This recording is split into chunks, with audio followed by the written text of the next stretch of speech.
Good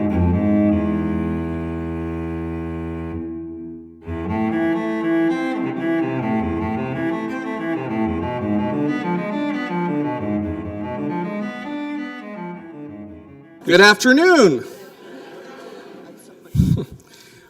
Welcome to the Sharon Percy Rockefeller presentation, co-organized by the National Gallery of Art and FAPE, the Foundation for Art and Preservation in Embassies.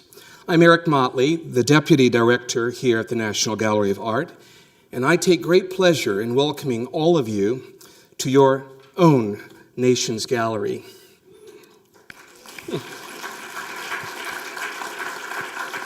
I welcome you on behalf of our director, Kaywin Feldman, and our many executives and colleagues who are with us in this room this afternoon.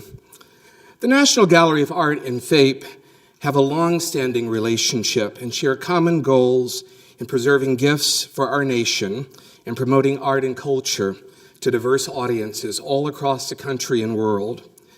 This annual program recognizes Sharon Rockefeller for her extraordinary commitment to the arts, to FAPE, to the National Gallery, and to humanity. Sharon, we're so happy to have you with us. Yeah.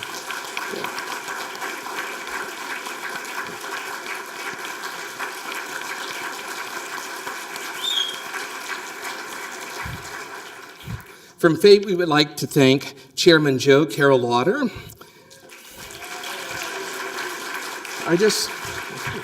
Thank you, Joe Carroll. President Eden Rafshoon, and Director Jennifer Duncan. And staff Kate O'Connor and Eleanor Dennehy. We're very pleased to have you with us, and very pleased, Joe Carroll and Eden, for all that you do to nurture the relationship between the National Gallery of Art and the work that you're doing with FAPE. For today's discussion, looking through the lens of American history, how contemporary photography plays a role in shaping our understanding of American history, I'm honored to moderate a pretty lively group that I hope will give us a lively discussion between three exceptional individuals. Jon Meacham, renowned historian and Pulitzer Prize-winning author. Renowned, yes. He's encouraging me to emphasize renown. Being a renowned historian is like being the best restaurant in a hospital. No comment. We have Dawoud Bey, acclaimed photographer. Acclaimed photographer known for his poignant depictions of African American life. And we have with us Ming Smith, a pioneering artist.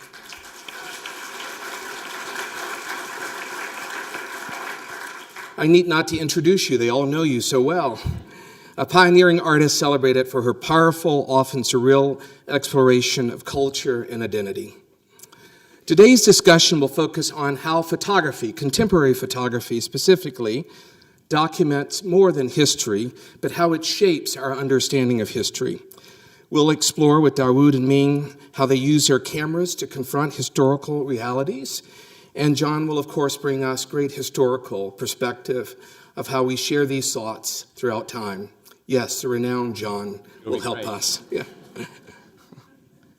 And I'm your moderator.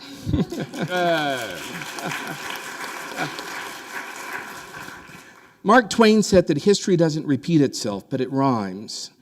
And one could assume that much of what we're doing is a rhyming sonnet. Jon, I want to start with you. You're a historian. You have worked for many decades recording history. You're a great master of the words. I'm curious, how do you reconcile visual arts with the words that you write and being able to convey the importance and complexities of history? That's a great question. Unsurprisingly, from the distinguished Mr. Motley. Renowned. No one said you were renowned. Okay. Actually. I don't remember that. Trying to be. Yeah, no. And I wish history didn't rhyme so goddamn much.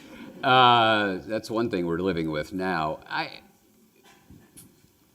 Shelby Foote, a great fiction writer who became a great historian of the Civil War. once said in a letter to Walker Percy that the duty of the writer is to teach people how to see. To teach people how to see. But the iconography of the world, the visual reality of it, is the Platonic ideal in that formulation, right? It's to try to, what we try to do with words is fill a void if an image doesn't exist. And if an image exists, then that's the primary material of history or biography.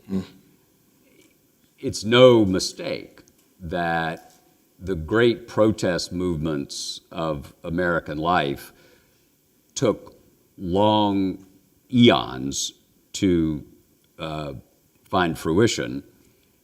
And one of the more contained dramas, sprints from aspiration to legislative reality in any event, came with images in the civil rights movement.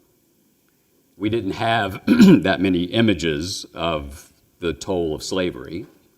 That's a movement that was in fact driven by the word, Uncle Tom's Cabin, the pamphlets. It was a written revolution in many ways. By the time we get to the civil rights movement, we are able to have immediate images of what folks who looked like me were doing to black folks in the South. And I just give you one example.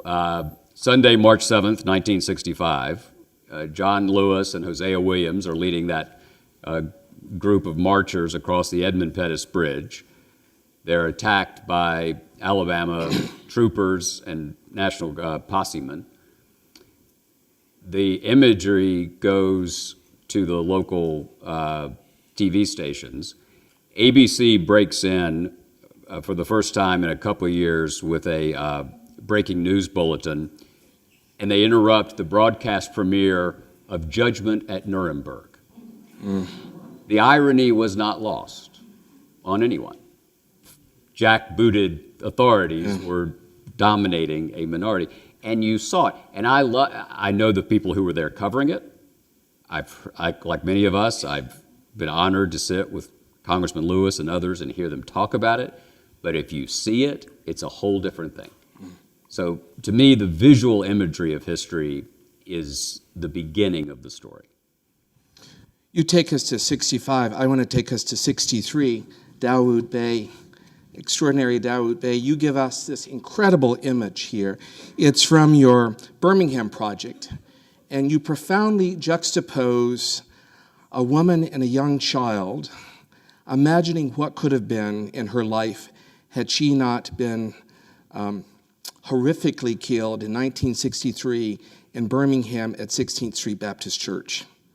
Tell us how you came to this idea. What inspired you to create this this conversation? Well, first of all, thank you all for being here and thank you for having me. I think, let me preface a direct response to this particular diptych with a broader set of ideas about the medium, because I am always very much aware that I'm in conversation with the medium and the history of photography. I'm very much invested in that history, very much invested in being in conversation with that history, and very much engaged with using that particular medium to talk about things and subjects, such as the African American presence, that have not necessarily had a conspicuous presence in that history.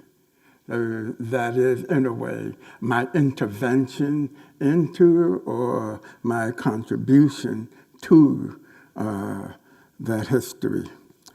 One of the things that I think broadly about photography as a medium is that every photograph made from I guess a minute or even seconds after its making, becomes a visualization of history. 1 year, 2 years, 10 years, 20 years, 50 years, 100 years later, of course, that context kind of expands. But the medium itself is one that participates in a very direct, through its material and medium, in this conversation with history. This particular project, the Birmingham Project, actually begins in 1964 with an image that appeared in a book called The Movement. And this book was a book of photographs of and about the civil rights movement.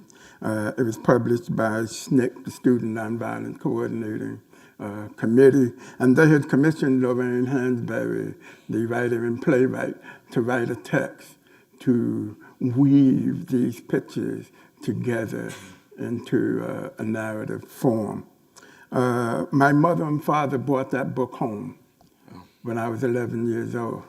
They had gone to a talk by James Baldwin at the church that I grew up in Queens, in New York.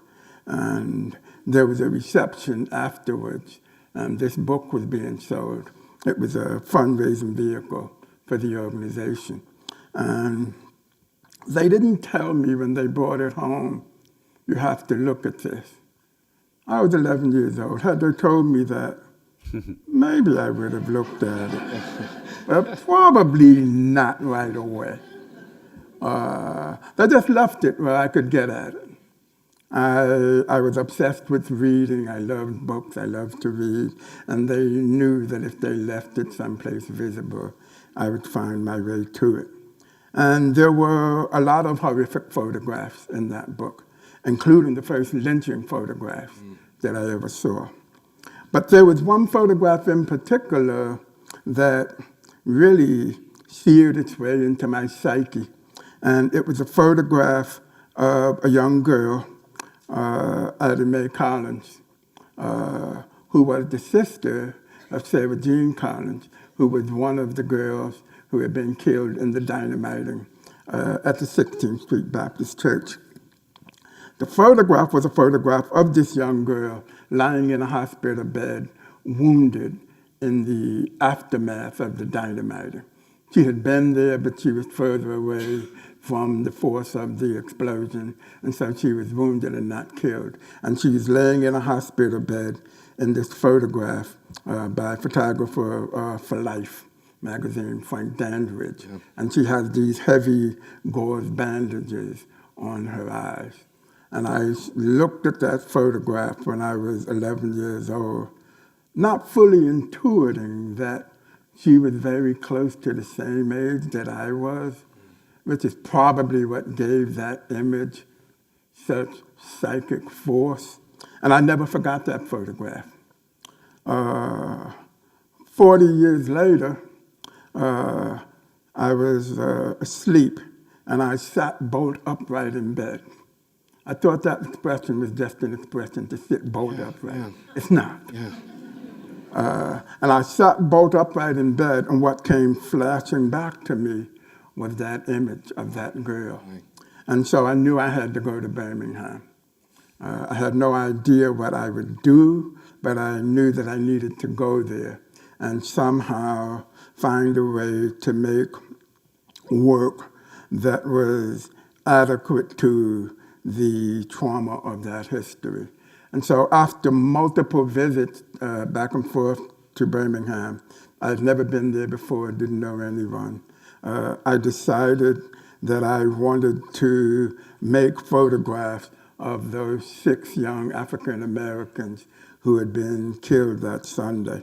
I found out through research at the Birmingham Civil Rights Institute that 2 young African American boys had been killed that same day in the aftermath directly related to the dynamiting of the church. So I knew that whatever I was going to make had to embrace those 2 boys as well. And so I thought about making portraits of young African Americans in Birmingham at that time who were the same age as those 6 young people, to give them a more palpable, less mythic presence. You know, we talk about the 4 little girls. It's almost a mythic kind of way of imagining them. I wanted to make photographs that gave a very real sense of what does a 14-year-old African-American girl look like? What does a 12-year-old African-American girl look like? The 2 boys were 13 and 16. And so I began a process working through the Birmingham Museum of Art, who I brought into this as my collaborator, and began to photograph young people. And it didn't feel complete or resonant enough. And so I decided to also make photographs of African Americans in Birmingham now who were the ages that those 6 young people would have been, to embrace both the past and the present, and to use the work to create this kind of liminal space that was both, and to pair them so that each diptych embodied 50 years. So that's how the work came about. It was, it took a number of years to figure this thing out, how to make work about the past and the contemporary moment. Right. That was the challenge. And these diptychs were my conceptual response. Because it's much more than just about the trauma. It's memory and resilience, right? Yeah, because it's every experience, no matter how horrific, has dimensionality to it. And the young people certainly embody that horrific past. And these older people suggest who they might have become in this contemporary moment. So there's a sense of trauma and possibility tied up in the work. John, how does contemporary photographs like this one in particular contribute to our understanding of civil rights in America, this moment in history? I was fascinated by the notion of the 4 little girls becoming a mythic phrase. And that's exactly right, because so much of the movement does have a biblical quality. It was led by immensely courageous people, often seemingly ordinary, who were willing to shed blood and make the ultimate sacrifice for genuinely a greater love. Mm-hmm. And so much of it was centered in the churches. So much of it was centered in blood sacrifice. Let's be straightforward here. And the central commandment at the heart of the theocentric tradition that we're talking about is do this in remembrance of me. To remember is not a passive act, but an active one. It's an active agency. And I would argue that a great text and a remarkable piece of art like this is the farthest thing from passive.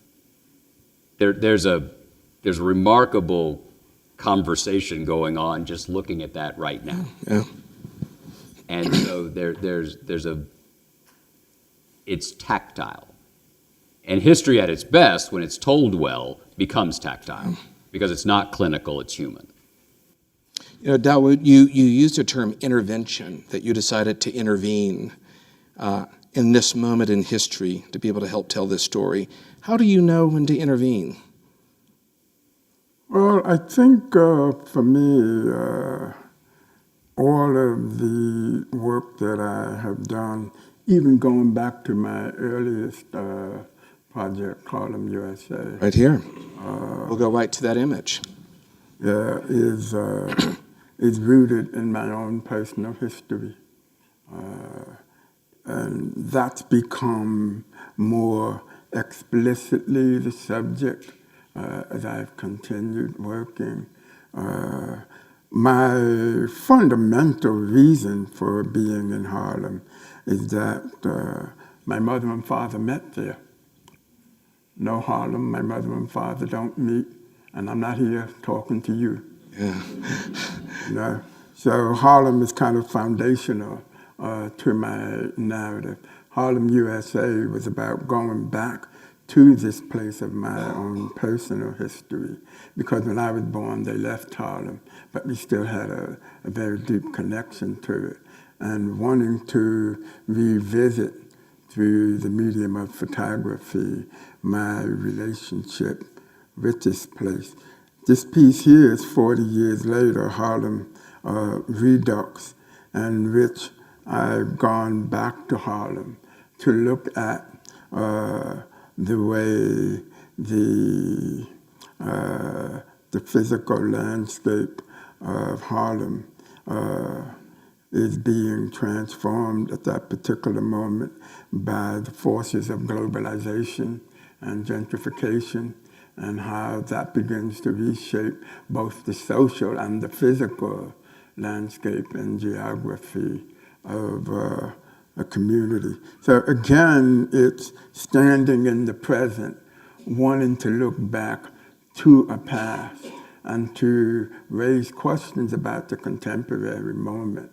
You use the term to provoke a conversation. That's the reason I make my work, is, through this engagement between the work and the viewer, to provoke a set of conversations, not necessarily to provide any easy answers, because history is much too complicated for easy answers, but to provoke the conversation through the work. What conversation are you provoking here? How the landscape of certain communities, and actually all communities, is not a fixed landscape. And a range of issues and dynamics and circumstances begin to push out the old and usher in the new, and what the implications of that, what those implications are. So if there's any conversation with this particular work, it's the conversation of what does it mean for a community to undergo this kind of transformation? What is lost? What is gained? How is history maintained, or how is history lost? Ming, you know Harlem quite well.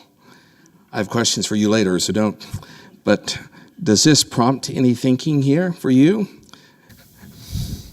I think Daoud and I, we both photograph from a sense of, Harlem, the Black experience. When I photograph, I try to create a poem, a complete poem in one single photograph. So like that critical moment, capturing it. I was first introduced to photography as an art form, and this is what I practice. John, Dawood spoke about Harlem beyond just a geographic location, that it's really a landmark in American history and culture. How do you contend with images like this and these perceptions and the impact that Harlem has actually had on all of us in this room?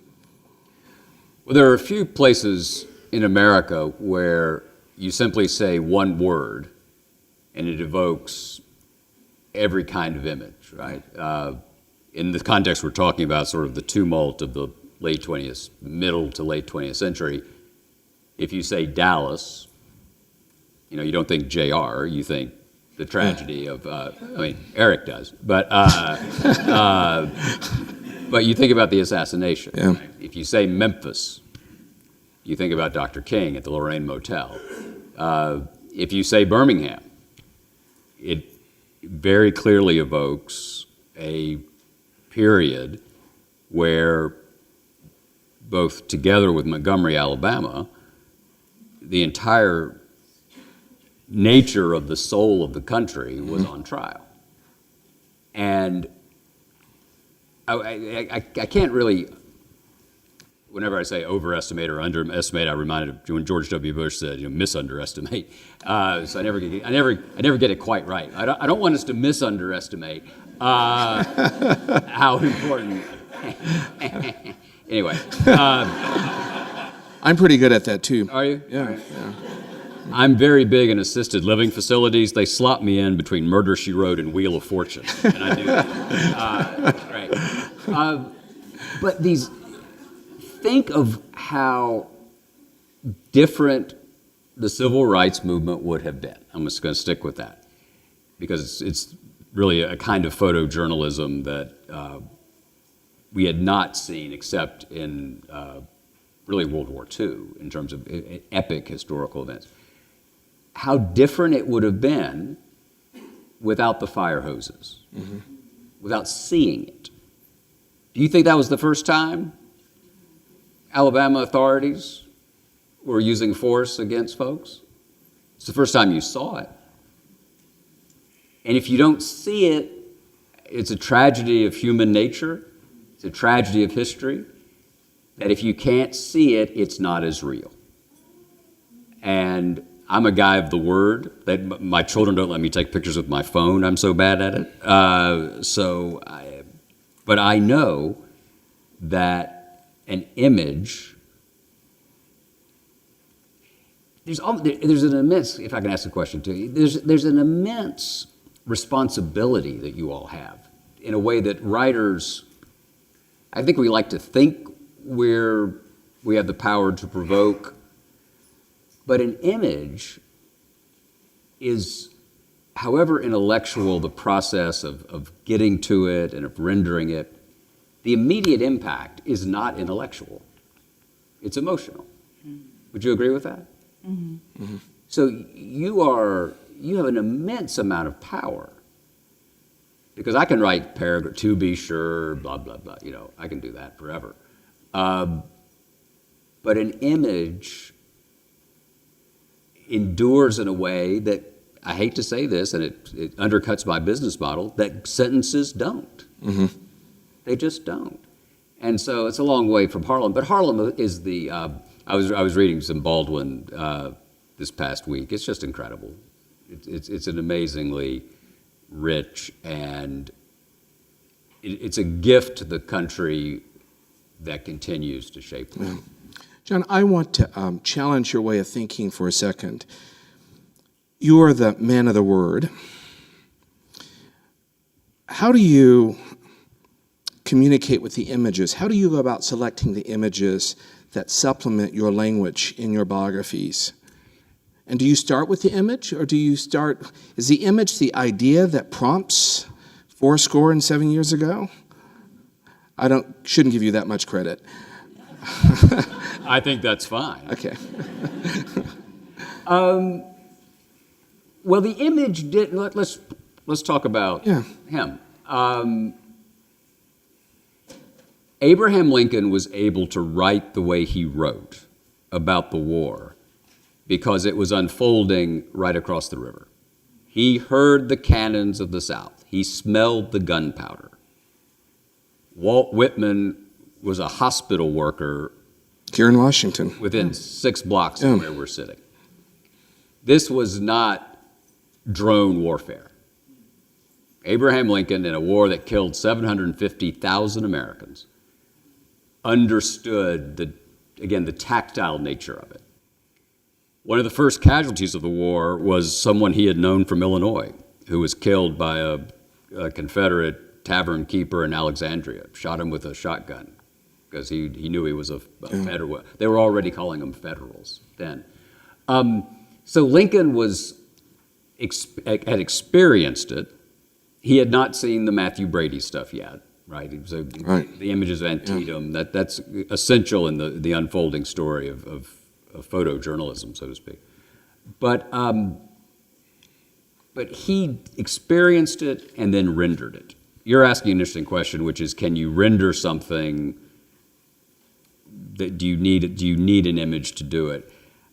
I do know that I will think I have got a strong grip on a moment or a person, and I will be lost in my words, and I will go find a picture, and I'll think, I didn't quite get that. And I write about lots of dead white people, and so when they talk back, it's the problem. You know, it's when I talk to them. But Karsh and Churchill, there is truth in that picture. Yeah. Right? There's truth in the picture taken in the last 2 days of Franklin Roosevelt's life in 1945, when you see him dying. I think to go back to our image, I think it's a dialectic. I think it's a conversation. Yeah. You know, and it's a recollection of the familiar. For you, Dawood, it was 1964 that you saw that image. That image never left you, but it reincarnated itself. I have nightmares about that image when I was a kid. Yeah. It never left me. All of the history-based projects that I've done since the Birmingham project go directly back to that particular image and wanting to revisit that site of history. And then from Birmingham, tracing my way further back into the history, beginning with the work from northeastern Ohio, which I think is the next. Yeah, we're going to go right to that. Boy, that's quite queued up work there. that has to do, the Underground Railroad work. Yeah. Tell us what we're looking at. And there's a level of abstraction here that you've not exercised in the other images that we've seen. Help us to understand what you're trying to convey and do here technically. Well, I wouldn't say abstraction so much as emphasizing form. I could sit here all day and have a conversation about the use of that term abstraction, but we'll save that for another conversation. Okay. But this particular photograph made in northeastern Ohio, and the previous photograph from Harlem Redux was actually the first time that I began to make work and shape my ideas not around the portrait, but through the landscape, the narrative embedded in place. And so from the Birmingham project, I wanted to begin to look further back into the history leading up to that moment, because as I tell people, history explains everything. Things don't just happen. Things have a history, and I wanted to begin to go back into that history. This particular photograph is made in Cleveland, Ohio. The majority of the work for this project was made in Hudson, Ohio. But what I'm doing here is looking at the landscape of fugitivity as escaping African Americans make their way along what became known as the Underground Railroad. In this case, moving through northeastern Ohio, making their way to Lake Erie, and then on to presumed freedom in Canada. This is actually the first photograph that I made for this project. But the vantage point of all of this work is meant to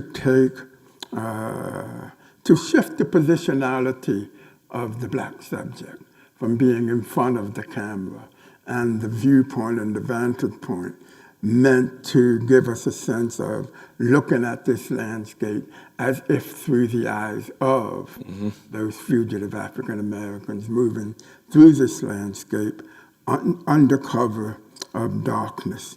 The title of the project, Night Coming Tenderly Black, comes from the final couplet in Langston Hughes' Dream Variation, Night Coming Tenderly black like me. And I began to really think about those words conceptually. Night coming tenderly, black like me. Yeah. This tender embrace of blackness, flipping blackness from the way it has been used or imagined, and saying night coming tenderly. So I began to want to conceptually embrace that as a way of making this work about black fugitivity and those escaping African Americans making their way under the cover of the tender embrace of darkness towards their own self-liberation. The photographs were not made at nighttime.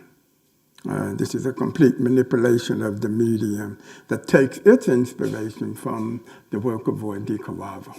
Mm-hmm. And Roy DeCarava's work, I'm sure there are a lot of people in this room who know his work. Roy DeCarava engages the black subject both as narrative, subject, and material. You know, it's a narrative about blackness. The subject is the black subject, and the material is the materiality of this rich black photographic print through which that history is translated. And so materially, this work is directly in conversation with a material vocabulary that I think is Roy DeCarava's contribution to the medium. I finally felt ready to take on that vocabulary and see if I could make work using that vocabulary to talk about this particular narrative.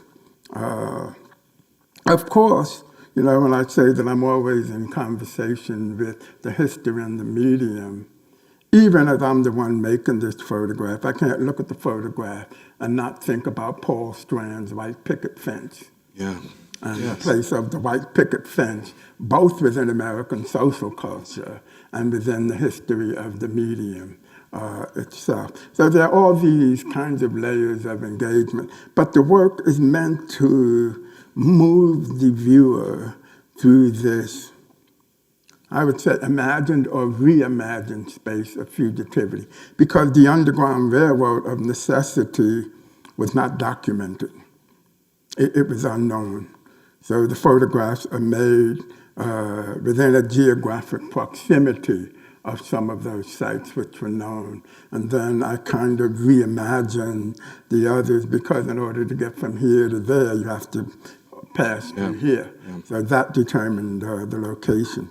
But this is work about black fugitivity, the fugitivity of once enslaved African Americans moving through the northeastern Ohio landscape and wanting to make something that materially embraced that narrative, and also kind of had a conversation with the medium, like that Strand's white picket fence, but this is mine. Yeah. You know, we're talking about different histories. And the juxtaposition, Yeah, so that's what you're looking at. Thelma Golden says that you have the most uncanny eye, and you've given us a lot. I've studied your work for a very long time, and meeting you this morning helps me to appreciate that uncanny eye and what you create. This is a very important image here. Ming Smith, ladies and gentlemen. America Seen Through Stars and Stripes, 1976. And it speaks to really the complexity of being America, right? And so in many ways, you seem to be calling out the visibility and the invisibility. I won't say any more. Tell us what you've created here. I think all great artists work from themselves. And as an artist, I always try to work from myself. It's very personal. It's not necessarily intellectual. And most of my images are a response to what's happening around me. In this photograph, for me, it says a lot, but it also the viewer,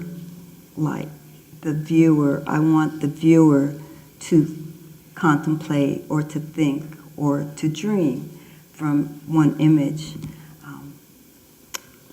This is like the flag, and I've had people come up to me and say, well, what are you saying? You know, they don't really know if it's a man or if it's a woman, you know, but it's up to you to use your imagination. And I like to get people involved and to think and to feel. And I know what I'm saying, but I find when you work from yourself, there's a commonality of experience. Doesn't matter where you're from, or what color you are, or you know, even your politics. It makes you think and decide. And I think like poetry. We talked about words. I grew up. My grandmother used to recite poetry. She was a teacher, and she would teach people to read in the neighborhood. They used to recite Paul Laurence Dunbar. Oh, yes. And so at older, I didn't realize it, but Paul Laurence Dunbar, I loved words. I loved poems, and it was part of our community. And I also learned about Paul Laurence Dunbar's house that was in Dayton, Ohio. And my grandfather took me to Dayton, Ohio to see his house. And he was like, oh, you'll see the bed, you'll see these shoes, and everything is exactly perfectly there. And I was around 6. And so when I went, the house looked kind of like my house, a brick house. And then having a brick house was better than having a wooden house. So, you know, This was Paul Laurence Dunbar's house. And I thought, well, maybe that's why my father was so proud to have a brick house. But when I came in, there was, when we went in, there were shoes and spats and the clothes, and it was all dusty. And I was like, I don't see the big deal about this. You know, it was like it needed to be, you know. But later, I realized, you know, what my grandfather was trying to show me. But words, like you were talking about words, like words have inspired me.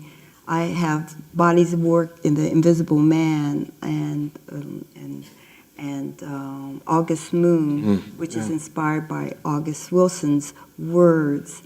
And even you mentioned Roy DeCarava with Langston Hughes, Sweet Flypaper, which is one of the first books that I saw, and I was like, I love this book. I actually met Roy DeCarava, and I had him sign it. And so when I saw Two Trains Running, which is, I wanted to say something about that. I wanted to do a book like Sweet Flypaper. So all of these artists, visual artists especially, like Elizabeth Catlin and Romar Bearden and James Baldwin, Albert Murray. You know, Albert Murray was close friends with Ralph Ellison, and they did a collaboration. But meeting them, understanding they were friends with Duke Ellington, and they all hung out together. So it was a community of artists. So this inspired me to do my work. How interesting, because we've been talking about the image being the point of motivation, and really it's living with words and ideas, poetry in particular. John, I'm struck by this because what you have is this wonderful juxtaposition of the American flag and the African American, and the complexity of that relationship, which still speaks to this ongoing struggle. How could an image like this, you think, continue to provoke people to think and to understand history? Well, we're still, as you allude to, we're still dealing with the implications of our, and I say our, I'm a boringly heterosexual white Southern male Episcopalian. You know, things work out for me in this country. There are only 6 of us left, but we stick together. But the point is that it's supposed to work out for everyone. Yeah. And another boringly well, he wasn't that boring as a heterosexual, but Southern male Episcopalian Thomas Jefferson wrote the sentence that was the mission statement. Nobody made him do it, right? We voluntarily said we're going to found this country on an idea and not on ethnicity. We dealt with the ambiguity and the contradictions of that. But one thing I just want to say, which this beautifully goes to the point, in the circles in which we all move, we have debates about were we founded in 1619, or were we founded in 1776, or were we founded in 1787? No. We were founded in 1965. This was not a multiracial democracy until 20 minutes ago. Mm. And so how can you argue that we're a multiracial democracy if in 11 to 12 states, black folks were banned from voting? You just can't. So the first national election in which we exercised what we said we wanted to exercise all along was 1968. And just one more, since we're geeking out for a moment. Richard Nixon narrowly defeats Hubert Humphrey that year. But one detail that's worth remembering is that George Wallace of Alabama, on an explicitly segregationist platform in 1968, won 13.5% of the popular vote and carried 5 states in the Electoral College. 5. Nixon's great fear was less that Humphrey was going to win the popular vote, but that Wallace was going to throw it to the House. So the flag, the meaning of the flag, is a perennial struggle. There was never a once upon a time in American history, and there's not going to be a happily ever after, because this is a human undertaking. History does not repeat itself, but it rhymes. Yeah. I want to move to a second image, meaning this is a wonderful image. Greyhound bus, it's a part of the August Wilson inspiration, August Moon.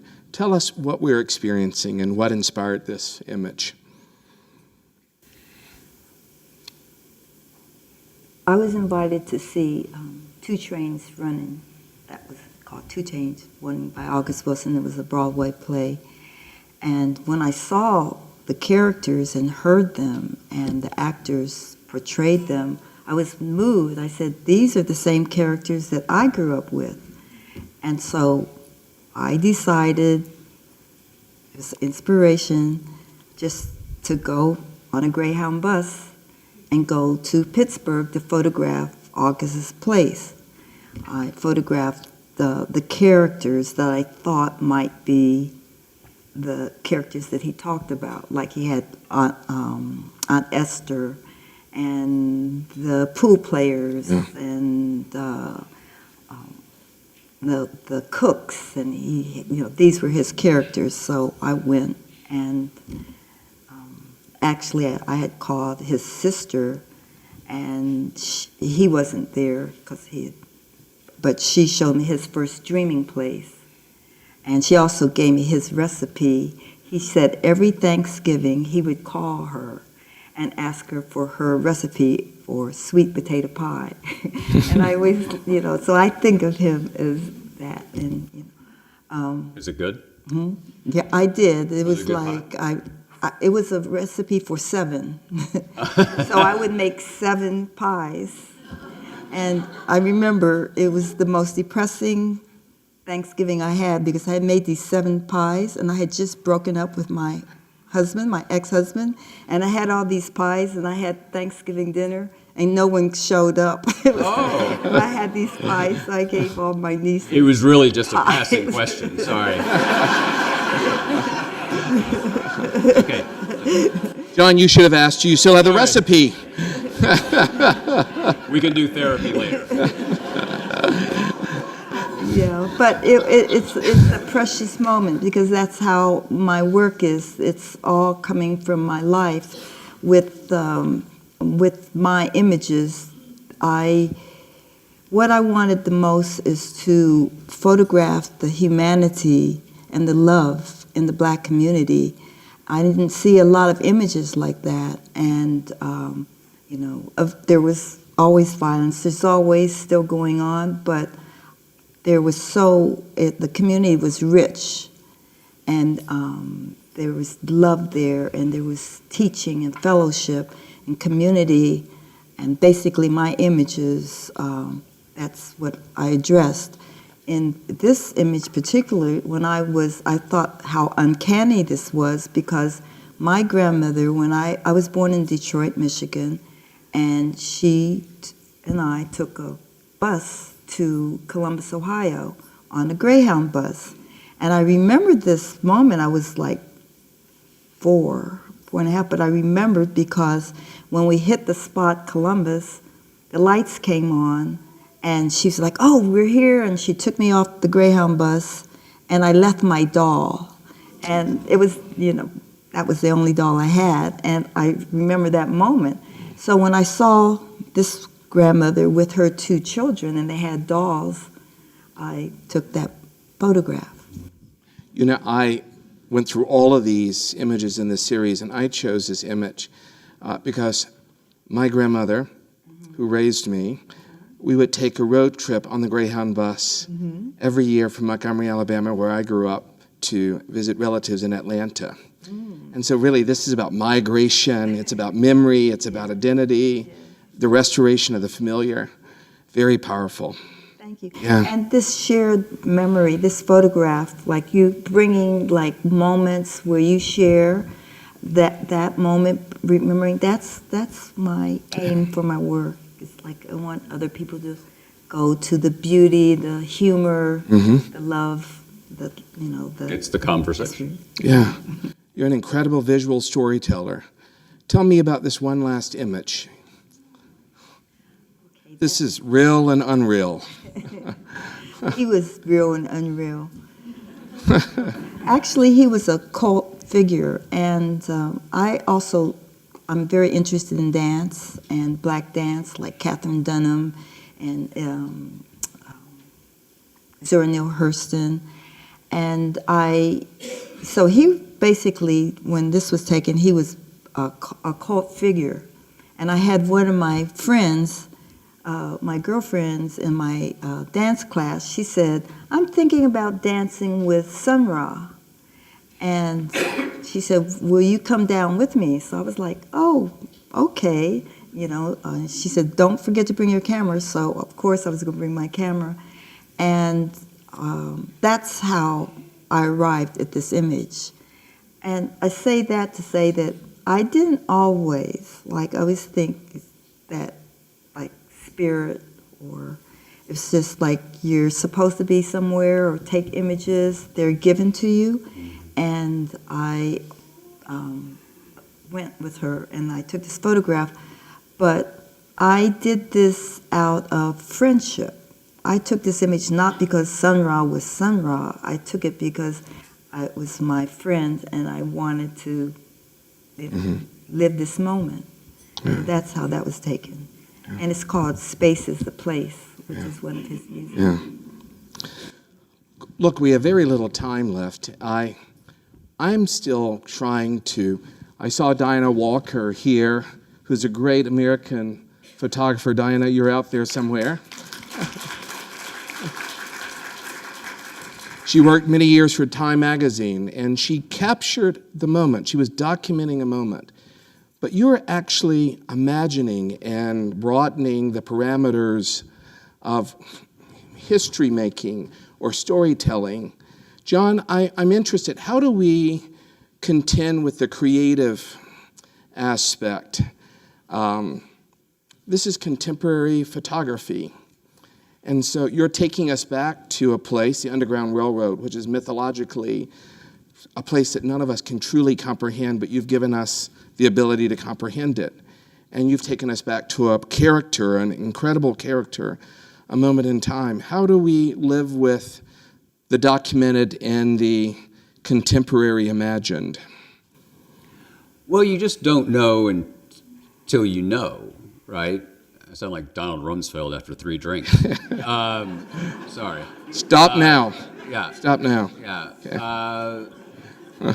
You don't know. I lost track of that. These folks are artists, right? This is vital to create an iconography that's, I would argue, reality-based. That there is a kind of photojournalism. A photographer, right? If you all didn't want to be grounded in a moment, you'd paint or sculpt or something else. So you've chosen something that visually is the most grounded in reality of any possible genre, right? So you're beginning by creating a vernacular where you are in fact inviting us into whatever that conversation might be. And I'd argue that in a climate where there is so little shared reality, that art has a particularly burdensome responsibility. Because if we're not going to share facts, we might as well share aspirations, right? So if this is not what y'all did this for, but if photographic art can create a sense of a more common humanity that inspires us not just to take but to give a little bit, which is the fundamental calculus of democracy, right? It's that you give some and you take some. It's not all about giving. I know that's going to upset the fundraisers, but it's about taking, right? I mean, this is the 3rd chapter of Genesis. Human beings have wanted to take, not give. And if democracy were easy, everybody would be doing it. It's a counterintuitive thing. And so any art that reminds us that being in communion with each other is in fact the best way to move forward, instead of moving into this Hobbesian war of all against all every hour of every day. It's a vital contribution. And the most important conversation, Yeah. I would argue. I want you to make your comment, but I'm going to ask you a question, and you can add your comment onto that. The question is, as we conclude, and John has given this kind of landscape, the responsibility that you have and that you've been entrusted with and that you wonderfully live into, and that is giving us stories, not just for now, but for the future. Where do you get your inspiration? Where do I get my inspiration? Broadly, I get my inspiration from a lot of different sources. More often than not, if you want to find me when I'm in New York, you'll find me in a jazz club. Where's Harry Cooper? Is he here? He'll go with you. You'll find me in a jazz club. I used to be a musician. I'm very much still inspired and informed and shaped by the creative imagination of musicians, because I don't think that the work I do in my particular medium is that much different.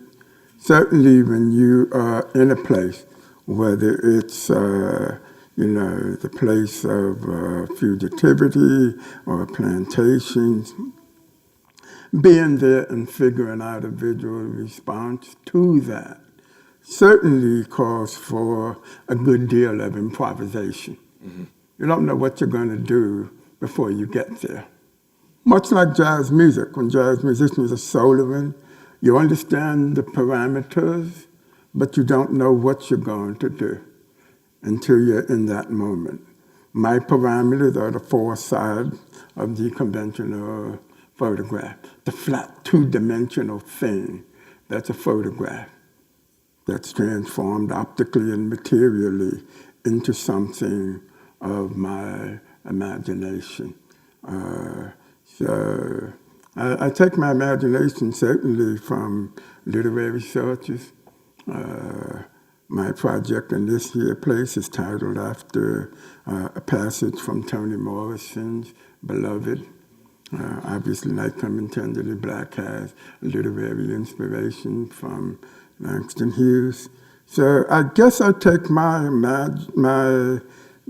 inspiration from the entirety of Black expressive culture and the broader art history, specifically photography, but not limited to that. I'm just as inspired listening to Jason Moran as I am by any piece of art that I've looked at. So music is definitely one of my inspirations to aspire to make something consistently at the level of the music that inspires me. Thank you. So that would be one answer, because to me it's all part of expressive culture. Mm-hmm. And those influences can come from any number of different sources. Ming, where do you continue to find your inspiration? I most definitely, right now in this time in my life, is from the youth. I have an exhibition in Ohio at the Wexner Comus Fine Arts and the Kenyon, and also at Spelman. And I'm meeting all these young girls. Spelman was like almost all girls, and the other schools were mixed. But they have so many questions, and they get it. They're so inspiring to me, and like that's where I get my inspiration. Like when it's interesting because I must be 40, 50 years ago. My first job, I went to Howard University, and I didn't want to go back to Columbus, Ohio. I hated Columbus, and I was never going to go back. So I had to get a summer job, and my first job was working for Jacob Javits. I didn't even understand that. And I remember I was working because I could letters. They loved the way I wrote these letters. It was typing, and they even had a machine that would sign the signature. And I remember as I was 19, and there were students that stormed the Longworth building, and I was militant, but yet I was part of the establishment. And I remember feeling conflicted. And Jacob, Javits, he was such a nice man. And actually, when I had a job interview, it was a black male. His name was Mr. Mayo. And I was introduced to the head of Jacob Javits' administration. And it was a black woman. And I was like, wow, this was so different from Columbus, Ohio. And she was so nice. He was so nice. He said, yeah, I have a son. He's studying Russian also. And so today, when I meet students, I see they're wondering, they're looking. I don't really have the answers because I'm still figuring things out, as we go along. But I can give them direction. And so that really does, especially since after I had these exhibitions and meeting, because you meet them, and yeah. John, I'm going to ask the same question of you. You study both the complexities, the nuances, and the triumphs of history. Where do you find your inspiration right now to continue to write and make sense of everything? Well, it's very kind of you to say we're making sense of it. I was hoping that you could help us make sense of it. Look, this is as important a moment for constitutional democracy as the 1850s. It just is. One of the things I sort of resent, when I say I have conservative friends, I live in Tennessee, so it's redundant.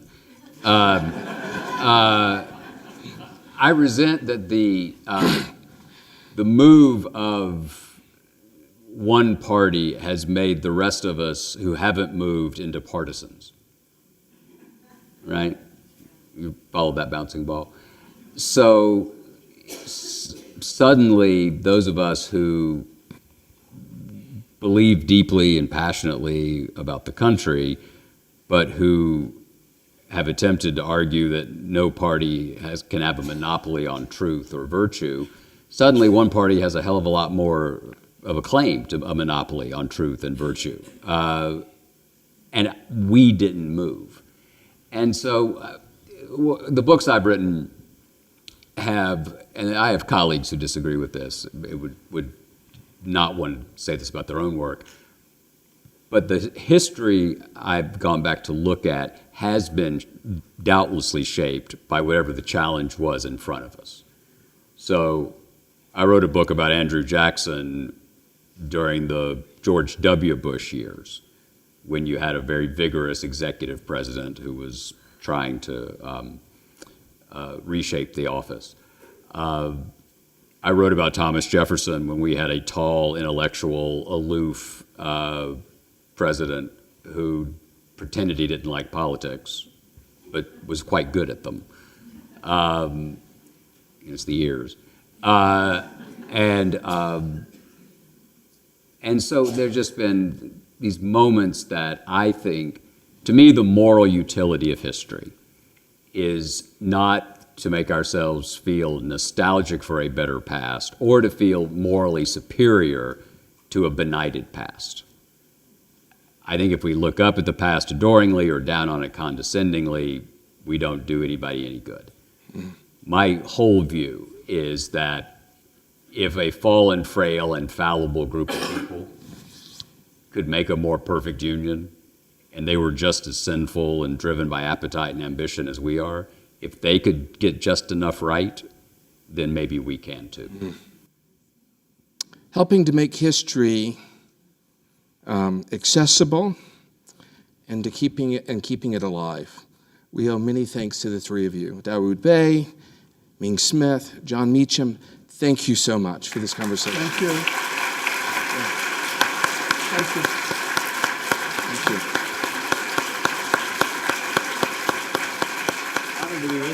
you.